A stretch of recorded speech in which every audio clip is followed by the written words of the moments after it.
Houston and Arizona. Arizona -1.5.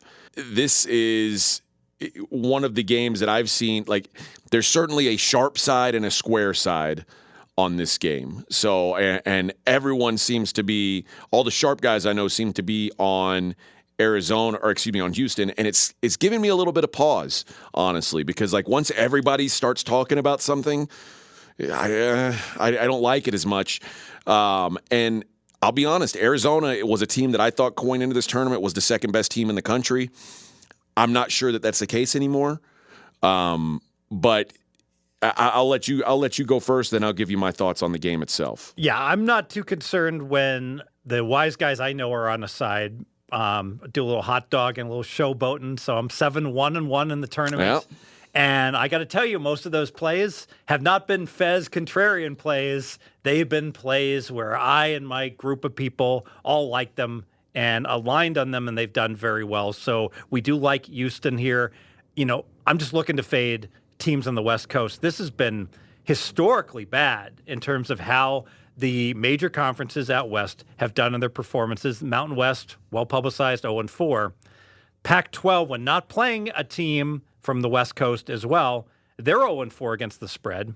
The West Coast Conference, 1-3 against the spread. So that's a 1-11 against the spread on the major West Coast Conference teams. Okay, Cal State Fullerton did cover. New Mexico State did play well, but they play in a conference that has all these teams from the center of the country.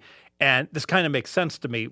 Pre-conference, a lot of these teams on the West Coast are playing other West Coast teams, and I'm going to make the case the entire West Coast just got, for whatever reason, not enough of a sample size against the rest of the country. They got overrated because those teams have absolutely come up dry, including Arizona. And now I've got, Houston playing really, really great basketball, and Arizona, they should have gotten beaten by TCU. And the refs, obviously, at the end game, helped out Arizona. And I think the fact that the refs were able to help them so much in that game, now there's almost like a little bit of a backlash. Wow, that was ref aided. I don't think that Houston's going to have to play this game 8-5 like poor TCU had to. Arizona non-conference, they're the games that they really pushed themselves in. A neutral win against Michigan, a neutral win against Wichita State, which ended up not being as good by the end of the season, a road win at Illinois, which is a good win, and a 4-point loss at Tennessee. So they are one of the exceptions of teams that went out of conference and pushed themselves some. And I think they were better. In December and January, they and Gonzaga were clearly the best team of the country. I also think it's important to consider that they played one game in this tournament without their point guard, and one where their point guard clearly shouldn't have been on the floor. And now he'll probably be 70%. Do you see pictures of the guy's leg? I would have amputated it. Yeah, but we talked last week. Your guy gave us an update. An insider gave us an update and said he was like 60% to play the second game. And it looks like they should have gone with the 40% and just sat him out that game. Honestly, if he didn't play that game, I think they handled TCU pretty easily. I think that he was that big of a negative for them. Here's the part that scares me, though, if I'm Arizona. Like I said, I feels like, wow, 1.5 with the second best team in the country. But the struggles that Arizona had keeping TCU off the offensive glass, TCU had 20 offensive rebounds in that game. They're the best offensive rebounding team in the country. So you knew that was going to be something that was highlighted. Well, Houston's the third best offensive rebounding team in the country. So it's absolutely replicable in this situation. And even though Houston doesn't have great size on the defensive end, because Arizona does have great size everywhere, they attack you, they make you uncomfortable. That said, there are, like, for Arizona, it's going to be key for their wings to open up the middle of this defense, for their dribble to open up the defense, unpack it, if you will. And that's something that you can do against Houston.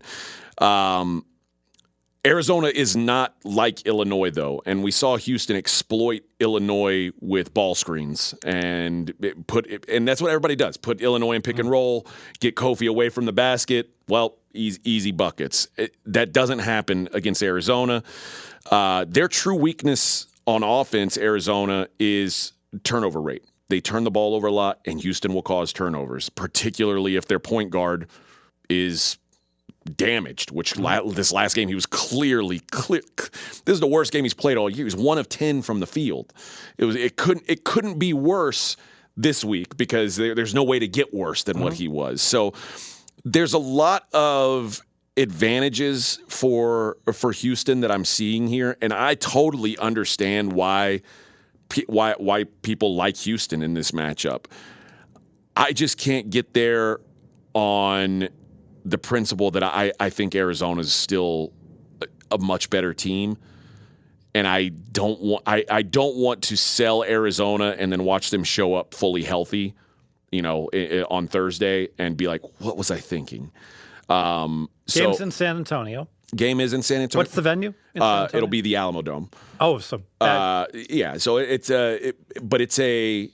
Arizona travels. Like, Arizona's got one of the best traveling contingencies in the country. Like, their fan base travels. They're also incredibly obnoxious, but they travel. But the crowd will still be a pro-Houston crowd, too. I would think so. Right? Yeah, I would think it's a pro-Houston crowd. So that's... Yeah, I agree with that. I wouldn't say 2/3, 1/3 because there'll be some Michigan and Nova fans as well. Aren't they going to root for the underdog? I don't know. I'm not sure about that. I mean, possibly. Yeah, you might be right. You may be right that they would do that, but I just can't. I can't jump off this Arizona train right now. I feel like I'd be selling them low and buying Houston high, and that just feels dumb to me. I totally get it. The game is a total pass for me. I think if it's an under game, that's great news for Houston. I think if it's an over game, that's bad news for Houston. And that's one thing that Houston does as well. They're not going to let Arizona get out and run in transition. That's what Arizona wants to do.